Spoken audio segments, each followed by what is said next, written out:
এখনো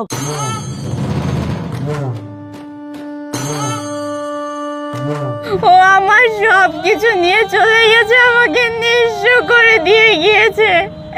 সেই থেকে যে আমি এই রেল স্টেশনে পড়ে আছি, এই রেল স্টেশনেই এখন থাকি খাই, আমি আমার বাসায়ও যেতে পারি না।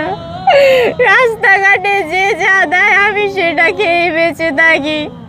এই রেলের নিচে ঘুমাই, এখানে ঘুমাই, ওখানে ঘুমাই। কিন্তু আপু জানো, আজকে যখন ওকে তোমার সাথে দেখলাম, নিজেকে আর সামলাতে পারিনি, এর জন্য জড়িয়ে ধরেছি ওকে। তুমি প্লিজ কোনো কিছু মাইন্ড করো না, হয়তো তুমি ওর স্ত্রী, কিন্তু ও আমার কপালে ছিল না, হয়তো তোমার কপালেই ছিল।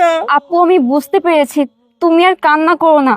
আমার যা বোঝে আমার বোঝা হয়ে গেছে, ও একটা বেইমান, একটা প্রতারক। আরে এই তুমি না বললা তুমি ওয়াশরুমে যাবা, আবার তুমি সেই পাগলিটার কাছে আসছো। ও তো বলছে ট্রেন